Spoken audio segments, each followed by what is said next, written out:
The body may die, but never the soul, which is merely passed on. Chapter 4 starts off with a funeral for Vandam. Iona feels guilty for letting herself be taught by Atros and Malos, but Rex, who likely feels guilty himself, says that they would have been eventually come for the group anyway, and that what matters is that Vandam saved their lives. Rex makes a promise that at Vandam's grave that he'll never stop fighting his war with Pyra. And lo and behold, the woman of the hour arrives and gives a silent prayer by the grave. Things definitely feel a little delicate, but Rex has to ask about the whole Mithra situation from last episode. Everyone else is equally as curious, but Azurta, who is more than a little knowing, tells them not to pressure her.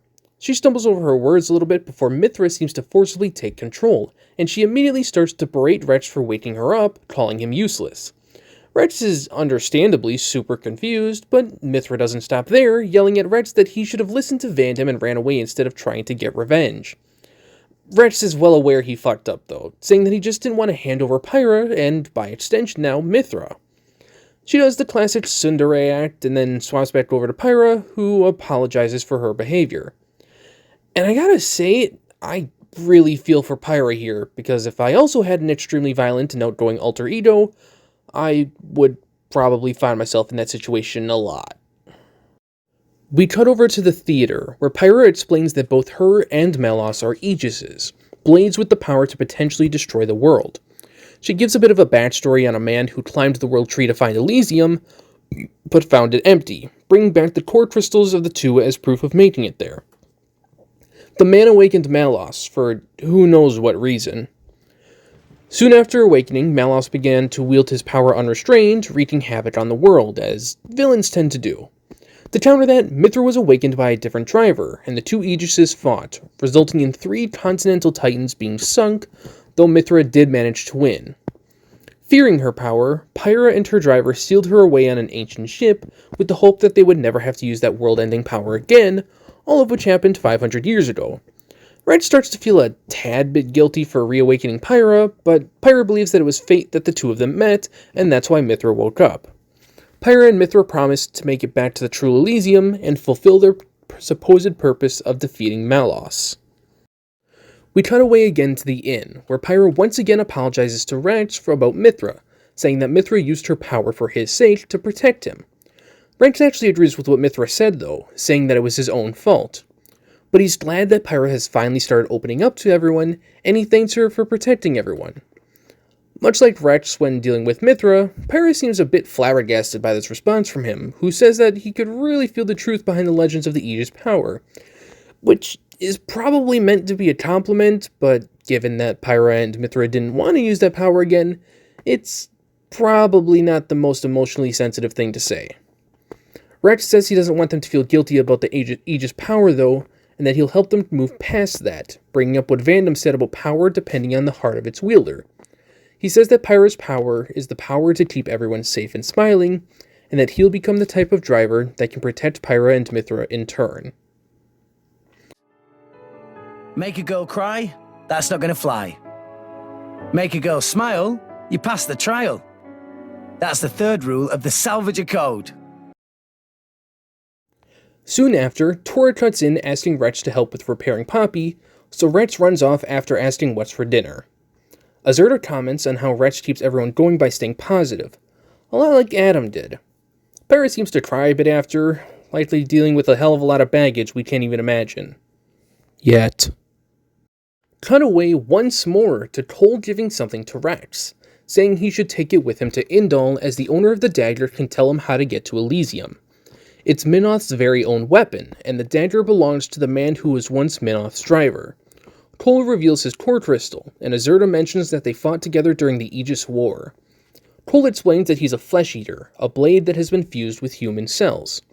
He goes into a bit of a lore about flesh eaterings, but it's not that important right now, so just know that it's rare for it to be completely successful, and that Minoth here is a failed experiment. He says that he likely doesn't have much time left to live, but he wants to see where Rex and crew end up before his time comes. Rex agrees to finish things up before he passes, but he asks that Cole write a play about Vandam in the meantime, saying his story could probably inspire a lot of people. Cole agrees, and then he returns to the theater. We briefly cut away to a very religious and pure-looking place, where some random and definitely not at all super important guy is doing some sort of super important religious man ritual. And then we immediately cut back to Araya. The group is about to get ready to head on to their journey, but Zumo stops them and asks them to return to Darfont quickly, as it seems Vandam left something behind for everyone. So we'll do just that. But first, it's finally time. We can now engage 3 blades to a character at one time, which is a huge help for making the combat not only go more smoothly, but opening up more blade combo route options. Is what I'd say if this weren't Bringer of Chaos, as it's still practically impossible to do a full blade combo with just Rex and Nia, and Tora only being able to use an Earth Blade still severely limits our overall options for that. 3 slots is still extremely helpful, mind you, but half the time I may not play with 3 blades engaged on AI drivers especially, since sometimes that can interfere with their AI, or make it so that they're just on the wrong blade at the wrong time. Player controlled though, there's almost never a reason to not have all 3 slots filled, as even if the 3rd blade never gets directly used, they still provide a stat boost of some kind. A lot of people, especially new players, are generally very upset that it takes this long to get a 3rd blade slot. And I kind of get that, but I mean, it can be annoying, but I think it's fine. Anyway, we head to Darfont, and to keep things brief, Rex inherits the Darfont mercenaries. I won't go too in-depth on this mechanic as it's not very complex on its own, but the general idea is that you send out excess blades to do independent work. Small jobs when compared to the prospect of saving the entire world, but jobs that should be done nonetheless. After we do the tutorial mission, Rex gives us our next set of destinations, but I have several things I want to do before then. When it comes to merc missions, I probably won't often mention individual merc missions, even ones with particular relevance to a blade, like, say, the Zenobia merc missions. But I will occasionally show off my list of finished missions, so people can maybe keep track of what I have if they really want to. Not sure why anyone would, but you never know. I also want to say I'll pretty much always be giving the pouch item contract missions immediate priority, as they will eventually potentially outclass even the undeniable King of Jellies. Merc missions aside, it's time for the actual content where I test metal and knowledge against the challenges presented by Bringer of Chaos difficulty. We start in Gormont, with what probably should have been the hardest fight of the episode today, level 27 Nitpicking Baron, who happens to be right next to the cell where Nia was being held back in Chapter 2. He's another driver, which is always the hardest type of unique monster to fight, and this is probably the most dangerous so far due to using a lot of high damage AoE attacks. The room he's in is also very small, which makes it hard to position the camera well to see the attacks. Standard Lance user arts apply, and I'm beginning to notice that this is for some reason one of the more popular types for the enemies to be using. I don't think it's the most popular type, but it's up there. Most notable art here being Spinny Boy, as it seems to do more damage than usual here, on top of Barrow using it the most often. The main special to note is Splash Lance, as it seems to be the blade's only AoE art, which is always something to note. That said, despite the AoE issues, Baru's single target damage is nothing to sneeze at, especially when I'm dumb enough to be trying to use Red's AI as a primary source of healing, while Nia does a bit of everything, for some reason. Safe to say, I get my ass kicked, but I knew it was probably going to be a loss given my whack setup, so I decided to take the next attempt seriously. By which I mean I changed very little about the actual setup, and just sorta end up primarily using Dromar. I live longer, but ultimately die to the Rage Strike Spinny Boy. Unfortunate, but it's not that surprising. It's Bringer of Chaos. It's fine, we'll get him yet. So now it's time for the real attempt. I swap out Telos for another Water Twin Rings who has roughly the same defensive stats as Dromark, and he has the Humanoid Hunter skill. Might not actually be the best Twin Ring that Nia has, but for the purposes of this fight and most others going forward, it'll be the best option to Dromark that we have presently. My initial plan here was to use the Shield Hammer I have equipped to tank any of the particularly dangerous attacks in between swaps from Dromark and Hide, as I'll swap between the two doggos frequently as well, so I essentially have access to double healing arts occasionally. As in, I can use a healing art and then immediately use another. That was a very awkward sentence I typed out there. It's good strategy for getting around the cooldowns early on when in a pinch, but as you're about to find out, half of that prep ended up being unnecessary. See, as it turns out, for some reason when you lure Beru out of his cell, his blade just sort of stays there. I did a little bit of experimentation and this seems fairly consistent. His blade just doesn't follow him. I don't know why, and I don't think anybody really knows why. It's probably just that the blade is hard-coded to stay there for some reason, and I'm just going to say that's a monolith moment, frankly. His blade not following him means that he's just not getting to ever use a special, which means fewer attacks we're getting hit with, and less time he spends with the ridiculously high block rate. It's all very helpful. That being said, he's not a pushover even on his own, and this fight really just ended up being a knockback and forth match between Spinny Boy and Poppy's level 2 special, taking us across the hallway and back. During this fight, I was so anxious that he would end up too far away from his initial spawn that he would just suddenly stop the fight, or in the later stages, that we would get close enough to his blade that she would join in. Thankfully, neither of these things happened. However, at the very end of the fight, Tora did get incapacitated, so I swapped to the shield hammer because now Nia had aggro and she is not going to survive long with the low physical defenses of Dromark and Hide. We win the fight, and I'm not sure how to feel about it, to be honest. It felt a little cheap, but it's on normal, it's probably cheap. On Bringer of Chaos, just call it a trade-off. After this, I decide to wait a little bit to do the remaining unique monsters I want to do for this episode, as it's time to work a bit on specific blades and their charts. First up is Boreas, who is by far the easiest chart in the game to complete. We head to Argentum and break into the warehouse, where Boreas asks us to fill these containers with various forms of food.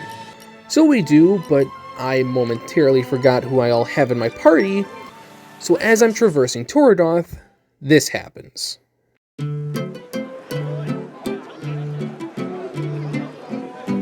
What's that sound? It's Gormoti folk music. The instrument's called a Torigonda. It's what that girl is playing.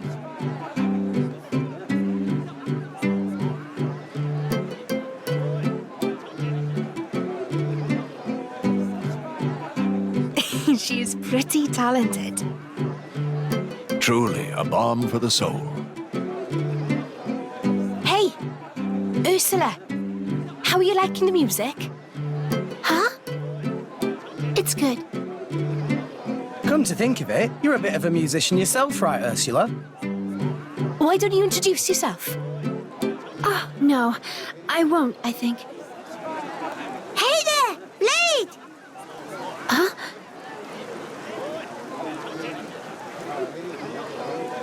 I think she means Ursula. Yes. You look like a musician. Want to try playing my Torigonda? I'm not sure how. Hey, don't be shy. Give it a go. But I hate to impose. Nah, do it, go ahead.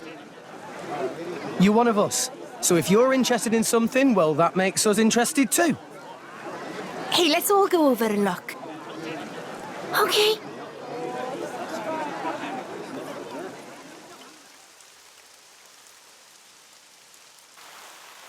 You came! You're really great at playing that thing. Well, thanks. My family make Torigondas, so I've been around them since I was just a baby. Playing one of these is simple, like talking for me. Ah, that's so cool. I've still got a fair bit to learn, though. Grown-ups around here can play and sing at the same time. Maybe you can, miss.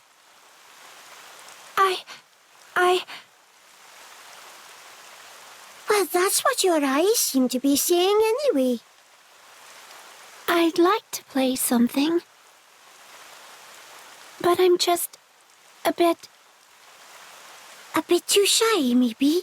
It's okay. There aren't many people here. Yes, go on. Give it a go. Can't hurt. Yeah. We'd love to hear your playing, Ursula. Here goes. Just a little taste. Yeah!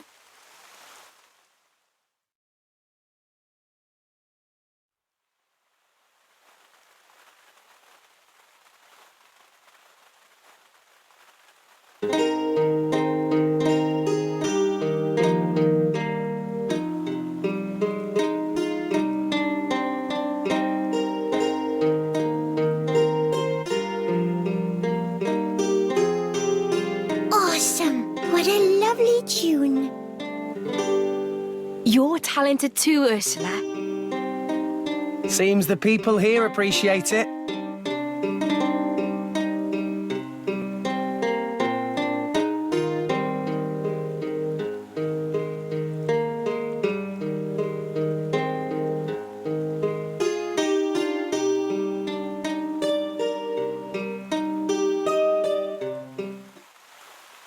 Huh? So many people. What? Don't stop. That last bit was so good too. Is that it? After Ursula's little concert cut short, a Napon named Tippy Tappy, aka T-Taps, shows up to offer Ursula a chance at stardom in the music industry.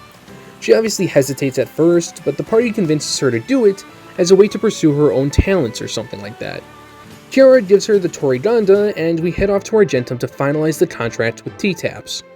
The general idea is that we need to improve Ursula's musical and presentation talents and then host concerts to gain fans. For now, our primary objective is raising the 3 stats, vocal, looks, and soul, to around wherever I decide to get it before doing the next part of the quest.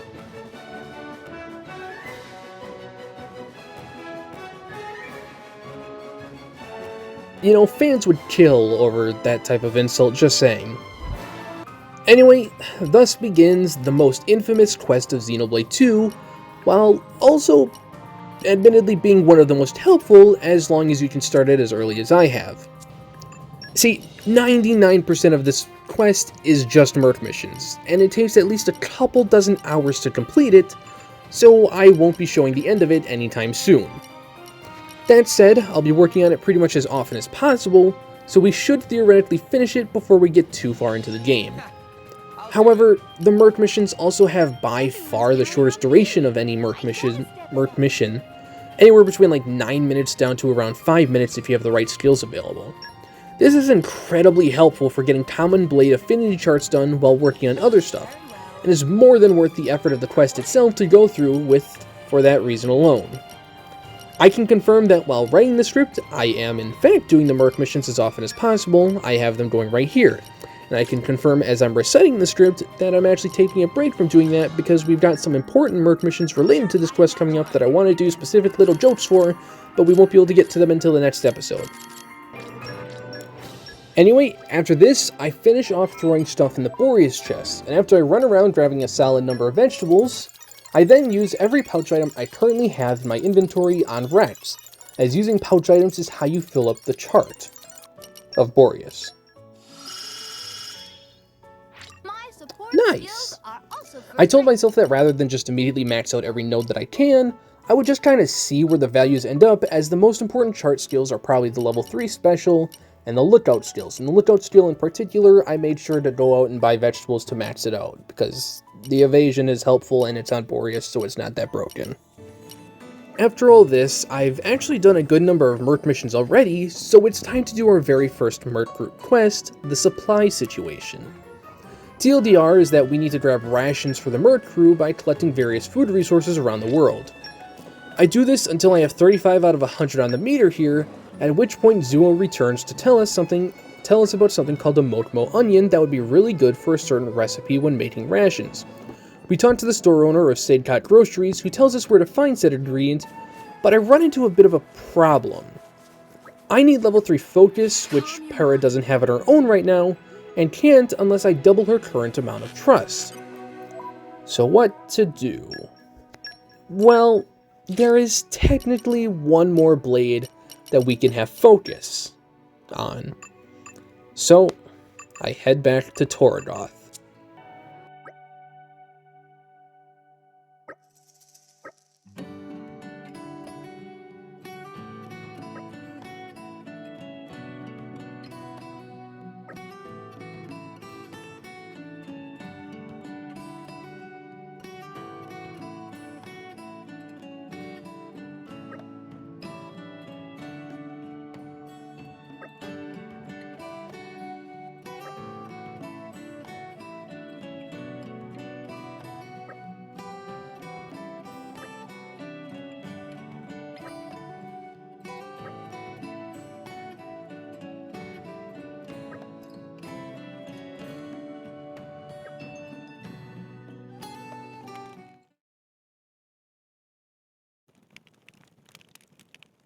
Oh!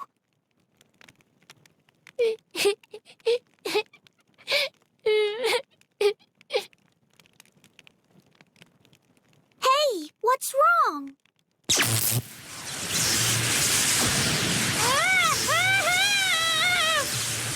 What the? Oh, I'm so sorry.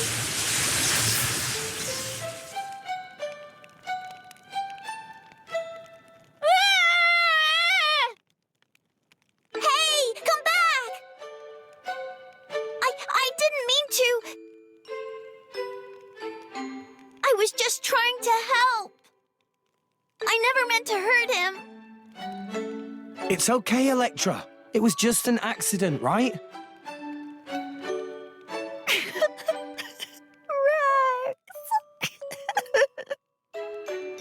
That kid was pretty down in the dumps, but thanks to you, he took off like a shot. So I guess you helped. Nia!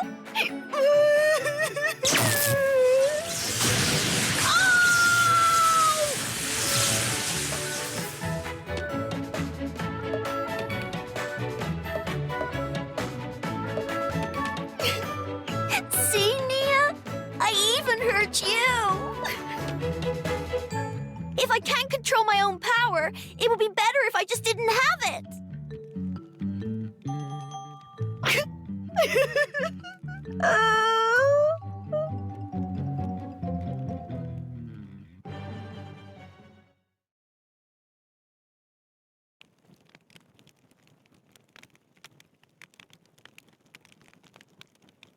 Where's Electra? Can't see her anywhere. Look!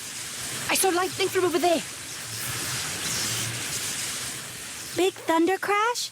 That Electra, all right. How the heck did she get over? Come on, Rex, let's move. Right, let's make for Electra.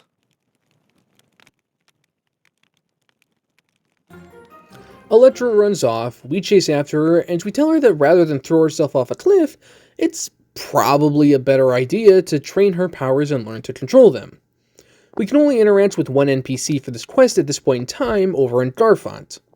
This is another case of a blade quest we'll need to do gradually over time, but it's not only a worse blade, but also one that ends up being completed later in the game than Ursula's. Though we're at least able to use Electra during that time if we so choose to, for some reason.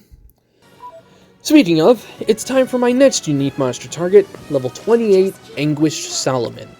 This is one of the most easily missed unique monsters in the entire game, as it's not only completely weather dependent, but it's also a tiny fish found in a very remote part of Cooley Lake near Toradoth. My first playthrough or two, I didn't even know this strip of land existed to begin with, let alone that there would be a weather-dependent unique monster by it. I went around various places in-game to see if an NPC or informant might give a hint to its location, but the informants at least didn't have anything, and for now at least, checking every NPC would be far too much effort. What matters is I know where Solomon is, I know his requirements, and it took me less than 5 minutes to get rainy weather. Per usual, I didn't have much of a strategy going into this fight, but it's even more so than usual since I was uncertain what sort of challenges Solomon would send my way, especially when using 2 shield hammers on Neo. I was hopeful that I wouldn't have to rely on Nia healing again, but this fight posed a unique challenge compared to most other fights. Water is a bitch to fight Nia. Not only does fighting a swimming enemy make it really hard to get off back and side positional arts and avoid forward AoE arts, but the AI is horrendous when it comes to not going into the water. This attempt might have actually been possible had Rex and Tora not constantly found themselves exiting combat and swimming in the water. That said, I do think the way Boreas just kind of floats there is relatively cute. Or just cool, whatever. It's there, it's appealing to look at.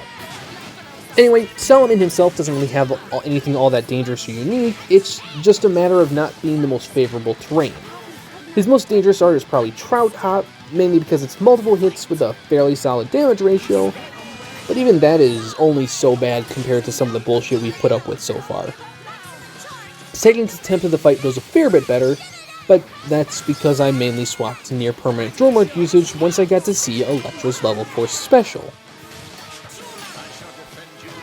There's little advice I feel I can actually give for a lot of the unique monsters at this point, especially one as basic as Solomon, but usual Bringer of Chaos recommendations apply. It's probably best to have a level 4 special saved up for when the enemy uses a Rage Strike, and everything should go relatively well. You'll notice that to get this last drop I needed to do a bit of a hop first, and it's not really a tech people do, it's just sort of something I came up with on the spot, and now it's something you know too. Well, for the next minute until short-term memory kicks in and the information leaves your brain forever. I don't know why I felt the need to bring this up. I just think I thought it was kind of, I don't know. I think I was just kind of bragging that I managed to think of doing that. I don't know. I head back to Lasham Island to grab the Mokmo onion, and then we head back to Garfon to make the rest of the rations we need using said onion. Doing this, however, attracts a pack of Ansels, and Zuo informs us that dealing with their leader will disperse them, but nobody knew how to tell who the leader was aside from Van Damme. I don't know if this is 100% true, but I believe the leader is whichever Ansel is not moving on the field, so I quickly take it down and the flock disperses. We talk to Zuo and Yu, the quest finishes, and now we can deploy 2 squads at a time. This will be helpful as it means we can keep Ursula off on our shorter missions while still being able to do other missions that the game has to offer. Some of the rewards can be pretty helpful, so being able to kill 2 birds with 2 stones thrown at the same time is a nice way to speed things up. Plus, it's more nodes getting work done, so all in all, not a bad thing. Immediately, it's time to deal with the final new unique monster of the episode, so we head back to Araya to finally deal with Walker Trap. This guy is still a bitch. He has the benefits of being a driver, a lot of solid AoE attacks, access to Stench, which can be extremely problematic for AI, and access to a minor amount of self-healing, especially once enraged. Realistically speaking, the healing itself isn't a huge deal, the problem lies mainly in Stench. I don't think I properly prepared for it in this first attempt, but I can say that using red threads or just anything that increases the distance of the affinity line is going to be more than worth using on AI. If you can get off Seal Stench, which I think is the water combos, which good freaking luck doing that at this point, that can be helpful as well. I'm going into the fight with Zenobia and Boreas, as I was kind of hoping that I could mainly rely on Zenobia's high damage, while sometimes supplementing healing with Boreas when needed. It goes well for the first 2/5 of the fight, but eventually Nia does get taken down by all the AoE, and despite Rex managing to keep Tora going for quite a while, once Walker is enraged, he just simply can't do all the healing on his own, and the fight is eventually lost. Second attempt, I managed to keep Nia alive up until the enraging, even with an Upa invading the fight temporarily, but an unfortunate back-to-back of strong AoE attacks means that she simply ends up falling because she just does not have the health for it. It was at this point that I expected this to take a lot of off-screen attempts similar to Melvin, so I stopped recording and play back on the big screen. Because I'm not sure if I've probably mentioned this before, my recording and editing software are all on my phone, and a small screen with no audio is not exactly me playing at 100% capacity.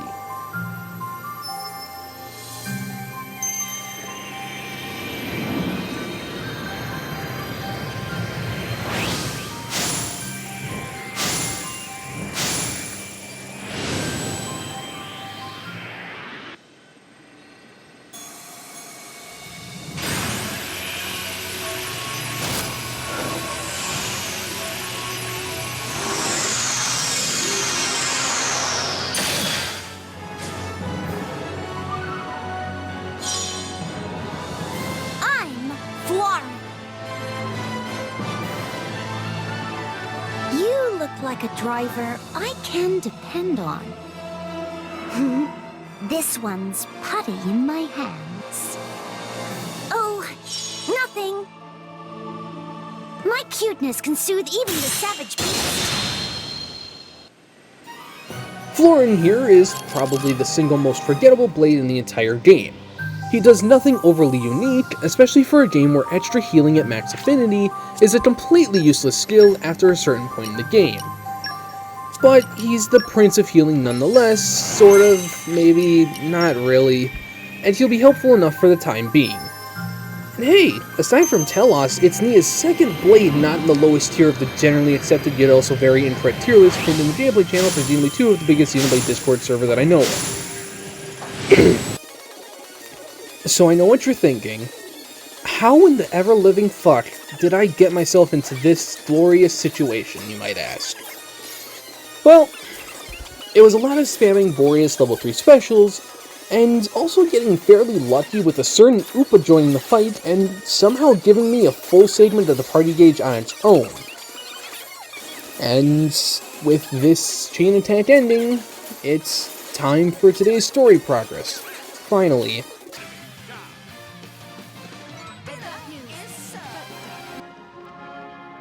We head to Fonsamima Port and take a ship over to Argentum. Canonically speaking, this is the first time Rex has gone back to Argentum, so he receives a warm welcome as everyone thought he was dead. Rex tells the gang to head up to the inn while he negotiates a ride over to Mor Ardain. Before we head up there though, there's an incredibly important item we need to go grab. Quite possibly the single most important item in the entire game, really. We head over and talk to an NPC named Brobro, who gives us the massive melee Mithra Arch Core. We'll go into more detail about what this item actually does later, but for now, it provides a 25% increase to crit rate, which is extremely good. Well, if we have a high crit rate blade for it. I head up to the 4th floor of Argentum while in the first person, because sometimes I really just want to hate myself. We need to pay 3,000 gold for the fare because Rex is the only salvager, and we head back to the inn to inform everyone of our departure time. I debated just skipping this next scene in the video entirely, and I'm sure many would prefer if I had, while yet others would be upset if I skipped it. Feel free to skip to this time if you want to miss the questionable and, admittedly, unnecessary cutscene. Otherwise, cheers to sleepwalking. Also, I probably should have skipped it because this video is getting extremely lengthy.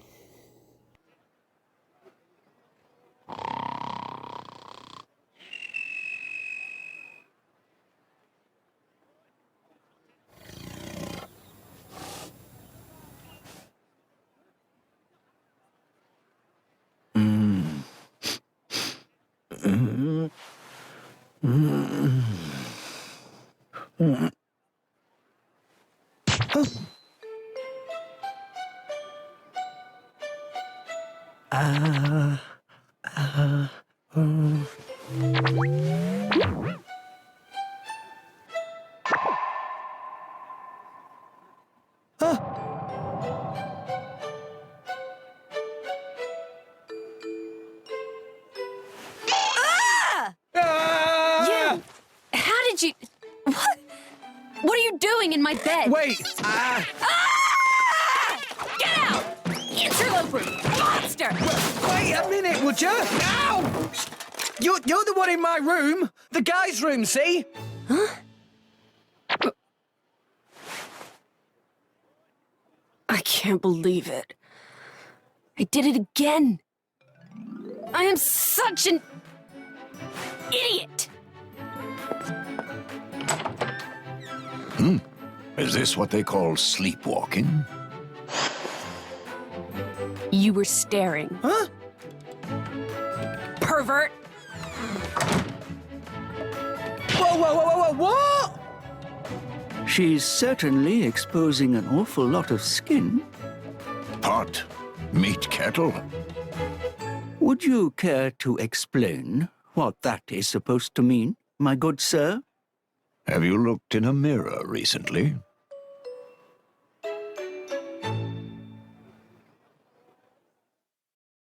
Azurta, being the old man he is, wishes he had more romance in his life, but Trust me when I say that this one should be kept as far away as possible from the romantic scene. We got to Morad reporting to the Emperor of Morardain, and they briefly discussed the Aegis, with Niall saying he would like to meet the Aegis. Niall's blade, a Geon, reports about an attack on a cargo ship containing core crystals, which we saw Jin do a few episodes ago. Morad suspects as much as well, and apparently Uriah has been targeted, for the same reasons. Morad feels somewhat responsible for not interrogating Nia more, but Niall dismisses it as he knows Morad felt it the best course of action in the moment. They are aware of the strength of Jin, saying that not even an army of 5,000 could likely stop him, which is very true. In other news, it seems like some of the other high-ranking officials have restarted some kind of excavation project without the consent of the Emperor, which could be a problem if they end up provoking Uriah. It seems like some of the Senate is pro-war, while others, like Morag and Niall, would prefer to avoid that outcome. Feels very real. Kind of. Morag says she'll take action if need be, and Niall says he'll count on her, calling her his sister. We cut back to Rex and gang and head up to the flight deck, where Rock's core crystal starts to glow again, indicating he's ready to be reawakened. Rex isn't really sure if he should do so for now he holds off. But unfortunately that ends up being a mistake, and the young Gormati comes running through and steals the core crystal. This is obviously not good, so we chase after him to the lower floors. He ends up stealing a boat, so we borrow another one from Garum and chase after the kid. We end up in Toradoth, but as he got here before us, he's nowhere to be seen, so we ask some of the NPCs nearby about where he went, and eventually get told that Otto from the Notlia Timber site often saw a young Gormati while at the site. We talk to Otto, who tells us that he isn't sure where the kid would have ran off to, but since we have blades, we might still be able to follow his tracks since he ran off while it was raining. Your options here are to talk to Otto again to learn where to go through methods that I completely forget, or if you have access to both Keen Eye and Fortitude, you can follow the tracks yourself. Thankfully, I have Agate and Ursula to talk to, so I can do the footprints things, but it's been so long since I had seen footprints in this game that I forgot just how hard they are to see on the ground. I'm used to the footprints in Xenoblade 3, which are frankly impossible to miss unless you go off the beaten path. It doesn't really matter though, because unlike the footprints in 3, we can just skip travel to our destination, which happens to be Uman's shipyard. Before we enter, I should mention that thanks to all the Merc missionings, we actually got a couple S-rank blades now, which gave us 6 weaponry for noobs items. These give us 1,000 weapon points, or WP, each for any art kit of our choosing, so I throw 3,000 WP on Rex's Twin Rings kits and 2,000 on Nia's Shield Hammer kit. I saved the last one for in a bit. I figure we're nearing the end of the episode, so maybe I'll just let these cutscenes play out because I think it shows some of Rex's strong points, and also because apparently I want this episode to go on for a fucking hour. If we're on the right track, he should be around here, yeah? Thief using Umon's workshop as hideout! I never dream of such a thing!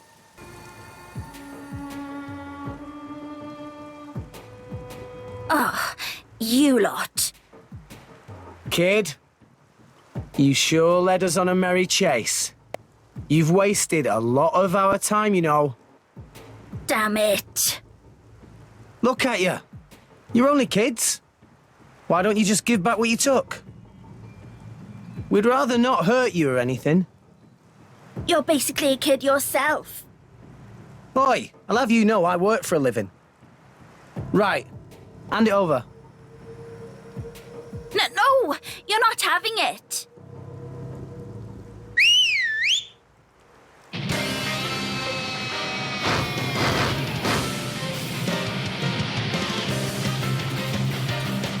The core crystal is ours now. If you want it so bad, you'll have to take it by force. Well, nothing for it, I guess. All right, let's go.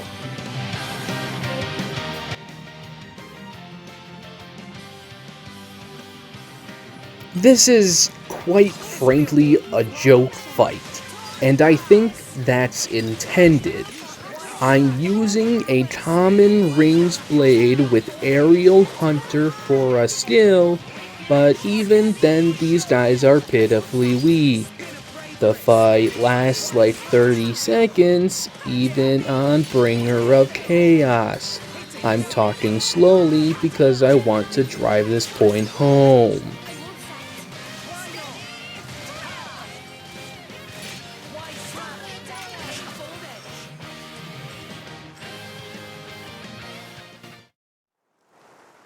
Well, we took it by force. Just like you wanted us to.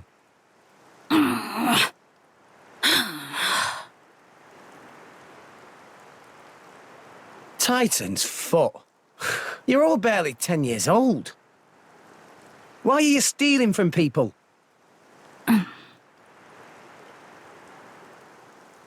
Look, keeping your traps shut won't help anyone. My lady, be a little more gentle. Why? They're only petty thieves. Be that as it may, they are still children.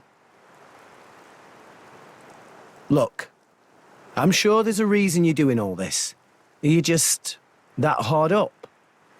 What do you take us for? We're not some poor beggars. Okay.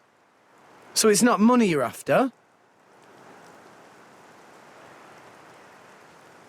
Then what the hell is it they want? You should just tell everything. Rex not hurt you. Come on. We want revenge. Revenge? We're gonna avenge our village. You don't mean you were planning to awaken this blade and use it? Well, why don't you tell us the whole story? We might be able to help.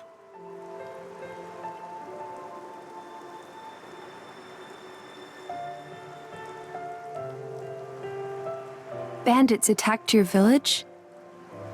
It was just a small, peaceful village. But the bad men, just because we had water, they... Did anyone survive? Don't tell me.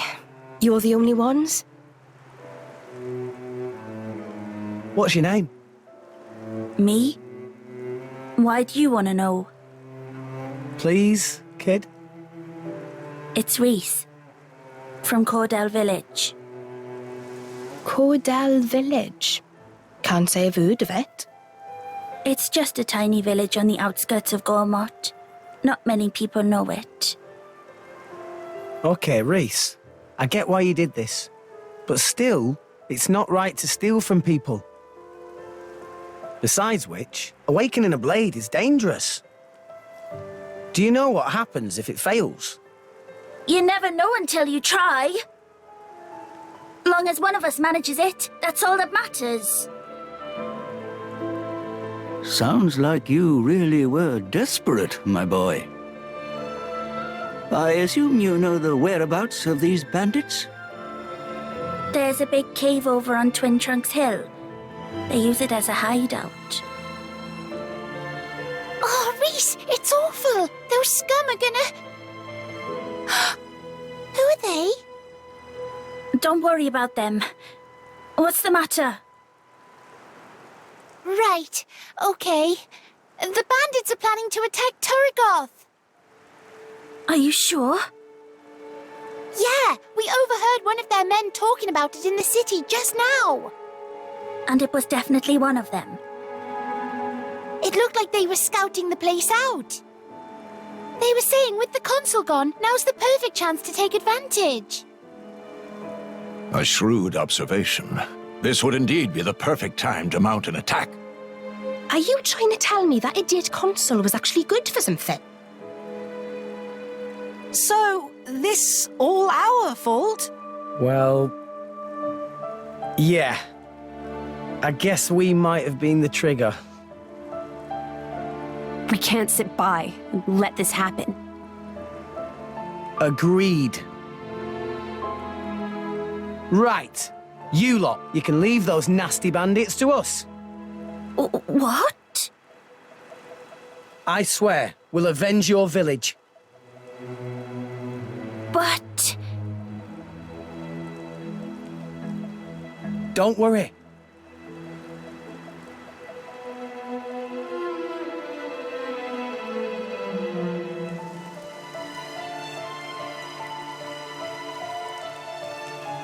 By the way, name's Rex.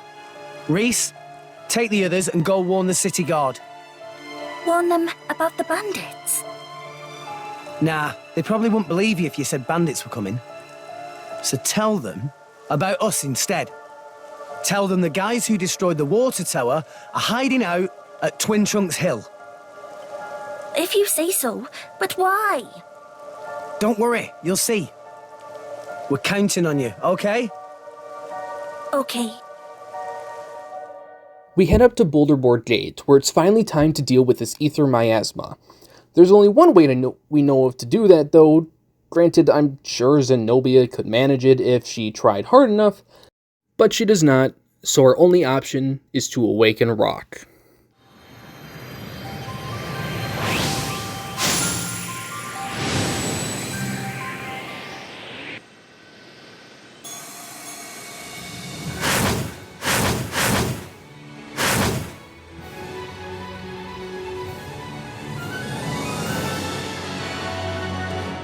My name is Rock!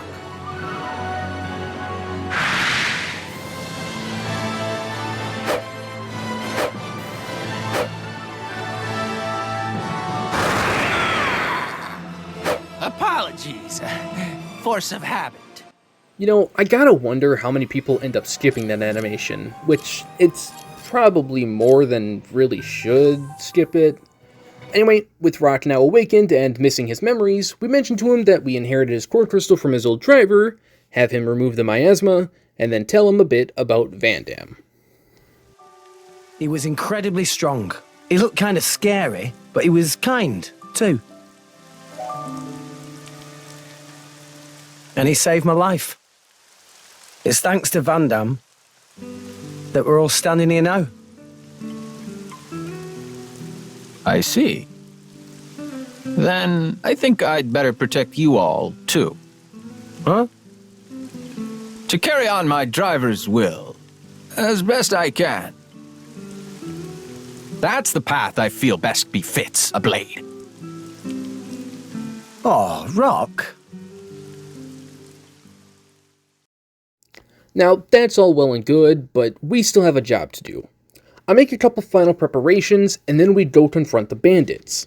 Nia asks if we really have a plan, but the plan is simply to bully them because we are strong and they are meh. Now, for some reason, I remember this fight being a pain in the ass, especially so on Bringer Chaos. But I'm just gonna boil that down to me really just being that bad before this playthrough. Which is fair, because this is easily the most tactical I've ever had to be when playing this game, and it has made me so much better for it. Anyway, let's talk game plan.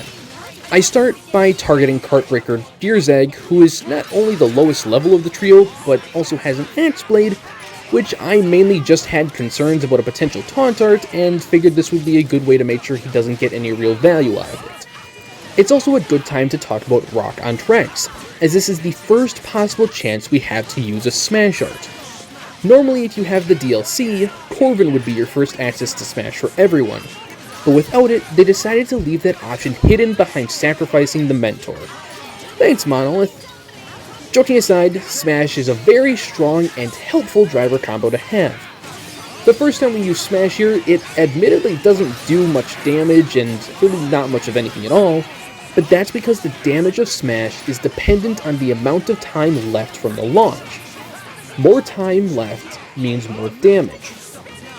I think this is why I always undervalued Smash, and even launch to a lesser extent in this game, as launch can't be indefinitely frozen through any means, and Smash you just have to be fast on in order to get the full value out of it.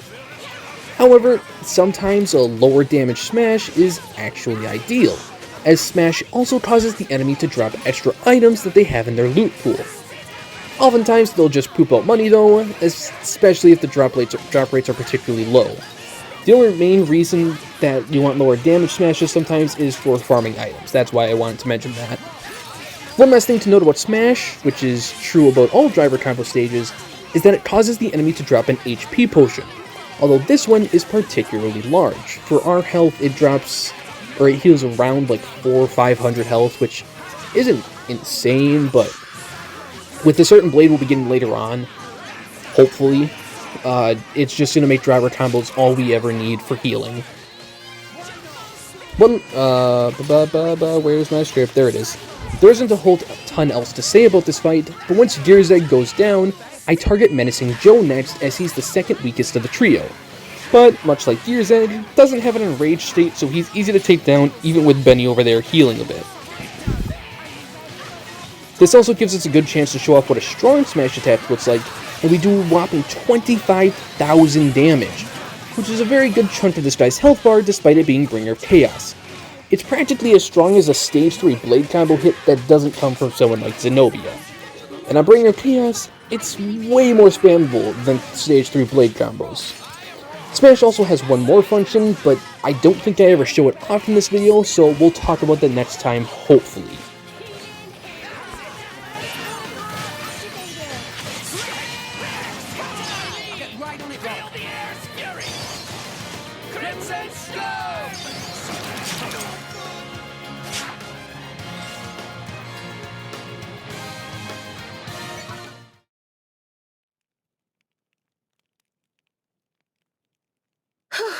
Well, we managed to beat them, all right. Go on now.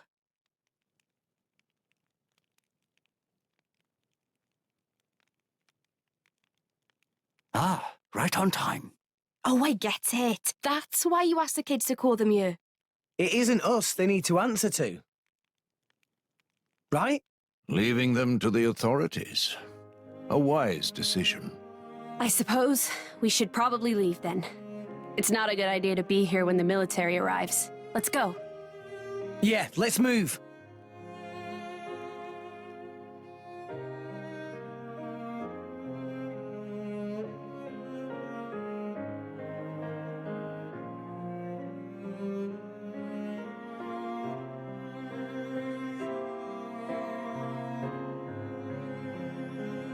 So you see, considering the situation, could you let them off the hook? I'd hate to deny a request from you, Rex. And I can see these kids have had a hard time. What do you think? Well, I suppose I did get my ship back safe and sound. Hey, how about this? Make them work for the guild, and get them to work off what they owe that way. What? These brats! Are you saying we should make salvagers of them? I think they show a lot of promise. They've got pretty quick fingers. Right? Come on, you know it makes sense. They're poor little orphans with nowhere to go. Are you really just gonna turn them away? You sure know how to twist a guy's arm. All right, I'll do it. I'll sort out the details with Papunen. But it's just bed and board for now. Got that? If you want paying, you prove yourselves first. You hear that? I hope you don't mind. Wow. Right then, work hard, you rascals!